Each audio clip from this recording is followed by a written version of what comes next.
What is up, YouTube? Welcome back to the channel. Panda here. Today we're playing some Water of Realms. Guys, today we're going to be diving into the brand new boss in Immortal Codex that has come around for this iteration of it. And that is the Hellfire Emperor. Let's dive right in.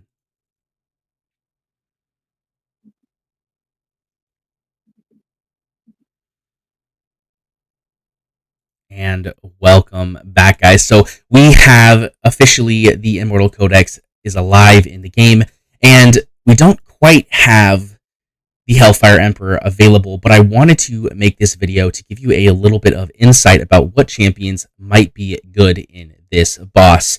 So we have here the release date is 2/7/2024, which is actually the day that this video is going to be coming out. We should be having access to it, so you'll be able to actually look into it and maybe even test some stuff. But yeah, so let's just quickly read about what it's about and then go over some of the champions that kind of make sense for it. So the Hellfire Emperor stirs from centuries of slumber, setting the stage for the impending fiery doomsday. Tread with caution when facing the Emperor and his purifying inferno, and be even more vigilant of those who follow him. They will stop at nothing to see that he rises, even if it means sacrificing themselves. So we have this image here as well, and I think that this image gives us a lot of information about what this fight is going to be. We do have, I believe, some other information that came out. I'm not sure if it's in here. Yep, here it is. So here is the full breakdown of the actual fight. So he will summon fire seekers and fanatics who will sacrifice themselves to the Emperor and increase his attack. He also periodically unleashes his Purifying Inferno, dealing damage to all heroes on the battlefield. The HP of the Seekers and Fanatics will steadily decrease over time, and if blocked by a hero, this rate will increase. Upon death, they will release Spirit of Fury and Spirit of Vigor. Spirit of Fury causes damage to the Hellfire Emperor, whereas Spirit of Vigor heals the nearest hero. When engaging the Hellfire Emperor, it is crucial to block as many Fire Seekers and Fanatics as possible, while keeping heroes' HP up. When done this way, you can maintain steady DPS on the boss. Defender heroes with shields, damage reduction, invincibility, control, unyielding, etc. will be ideal for this fight. So here we have some really powerful heroes. And guys, I am really excited to dive into this because I think there's a lot of potential for those people who have an account similar to mine, where you are simply stacked with tanks, right? Stacked with tanks, like beyond a doubt, stacked with tanks. I think probably every tank in the game. I don't know, maybe not every tank in the game, but a lot of them. So you kind of can see what I think is going to be a good, viable tank in this dungeon, because you'll notice we have a ton of champions that have unyielding, that have damage reduction, that have CC, and that have a lot of block and various other things. One of the champions I think is going to be probably the best is going to be Isolde. Now, Isolde is also worth using Hars in her place. If you have access to King Hars, he will be very good here as well, because he has the additional defense to shielded allies, and most of the champions we're going to be using, hint hint, are going to be Northerner. It does make sense to use Hars in this situation. The reason I like Isolde, though, is for two reasons. One, her Lord skill, right? I got a hair on my mouth, I'm sorry. Her Lord skill is very, very powerful because we're not going to be bringing a healer to this fight. However, the faction allies gaining a shield is going to help a lot in this fight because it's going to allow them to stay alive initially, right? We need to kill enemies in order to get that heal from them, and so we need to have a way to stay alive up until we get those kills. And so the way that that's going to work is we're going to have shields and other defensive healing capabilities on our champions. So right off of the get-go, I think that Isolde is going to be amazing because she's going to bring this Lord skill. Again, King Har's Lord skill works just as great, if not better. But then another reason why I think she's going to be very good is her ultimate. And the reason is because she has the ability to increase the block for every ally in range by 1 and give a physical and magic damage reduction. I think this is really, really powerful because she is going to allow us to block more enemies, right? This is all about block. So adding additional block to any ally that's in range, I'm not sure how the field is laid out, so I don't know how many people we're going to be able to get into this range. But even if we can get 1 or 2 people into this range, I think it's going to be very, very powerful in those situations where we have some fresh new mobs coming out, and you maybe haven't finished killing the lower level ones, right? So I think she's going to be very good in that regard. Another reason why I think she could potentially be very good is because she's sort of a damage-dealing tank. Not a crazy damage-dealing tank, but a little bit of one. Because if we go and we look at her A3, she gets 5% attack, gets attack equal to 5% of her HP, which means if you build her super, super tanky, as you'll see I've done here, I have almost 90k HP on her, I'm going to get a good chunk of attack as well, which is really, really nice. I also have her in a Glacier set, which means we're getting in another attack bonus of 6% of max HP, which means 11% of her health, which is going to be about 9,900, something like that. I don't know, I can't do math, is going to be added to her attack, which is a very large, sizable chunk of attack. So I think she's going to be very good here. But let's move on to some other heroes. I think one that goes without saying is going to be Olag. Guys, Olag is one of the best tanks in the game. You get him for free. This is someone that every single person who plays this game has access to, and he has a very good kit. First things first is he's practically unkillable. He gains a shield equal to 85% of his max HP, which is phenomenal when you don't have the ability to actually heal yourself. He just has a regular basic that deals 1 damage. However, he has this ultimate. Now, most of the time, we don't want to use Olag's ultimate because when his ultimate is up, he can't gain shields. However, his ultimate here increases the things that he can block by 1, which gives him the ability to block more heroes, which is the goal of this Immortal Codex. So this is going to be one of those situations where you do actually want to use his ultimate. I think this is really, really, really great. Another thing to keep in mind is if you're able to get his Awakens, I have been super unlucky and never pulled another Olag after getting the first one, but his Awakens are actually pretty good. He gets this 5% damage reduction at A4, and at A5, his ultimate gives physical damage reduction to all allies that are adjacent, which is really nice because it lowers the damage that your allies take, right? Another champion I think is going to be very, very good here is going to be Avalyn. And now you're thinking, why Avalyn? Okay, well, if you've seen some of the spoilers, you know why Avalyn. If you haven't, though, let's look at what we've been told. Our goal here is to block. Well, Avalyn has the highest block in the game at 4 base block, which means she's able to block 4 heroes, which is very, very powerful.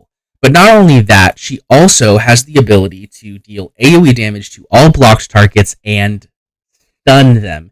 This is very, very powerful. The reason this is very powerful is because when they're stunned, they can't hit you, which means you're not going to be taking damage. But not only that, at A3, she will also gain a shield equal to 5% of her max HP for every target hit.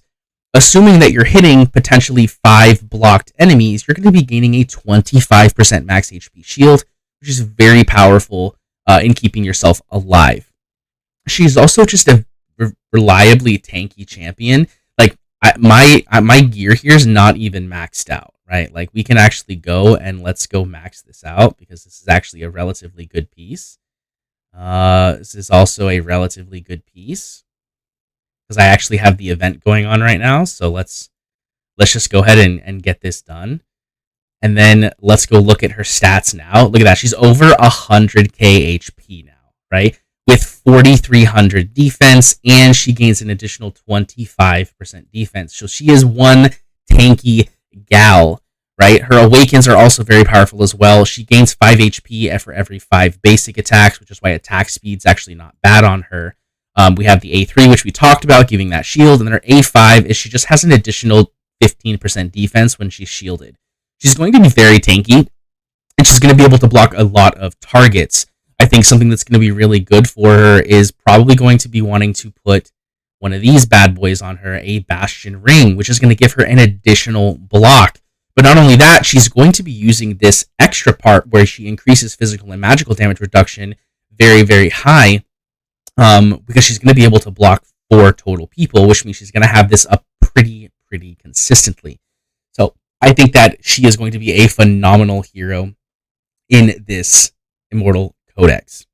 Then we have another couple people, and that's where we're going to start getting into some of the legendaries. So we have our boy Regulus. I think Regulus is a good shoe-in here, mainly because he has this really powerful ultimate that's going to surround his allies and share the damage that they take.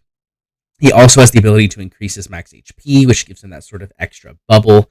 But not only that, we also have increased defense for every enemy blocked, which is very powerful. So if we're blocking 4 people because we have an Oleg's Wall on him, for example, he's going to be gaining 20% defense, which just makes him that much tankier.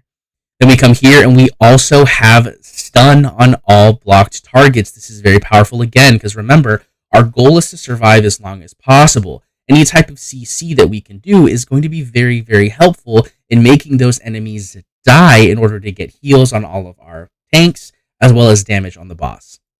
We also have the Holy Shelter from Lionheart, which gives him the Unyielding. Very powerful as well. Definitely need to get some skill ups on Regulus to be able to do better things. But then, of course, we have his Awakens, and I think his Awakens are some of the best Awakens in the game. An A5 Regulus is practically unkillable from my experience, but his A1 just gives defense increase on all allies in range, which is 10% defense. That's going to be great here. His A3 is, well, when he's on the field, all defenders just gain physical and magic damage reduction.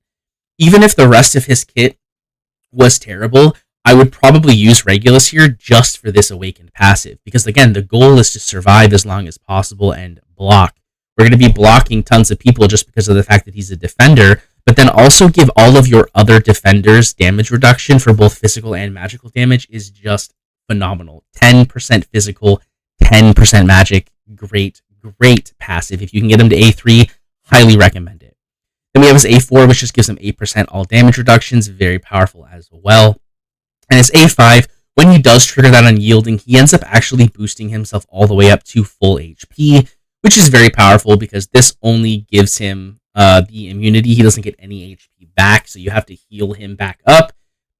If you have him at A5, more power to you. He's going to be really, really good here.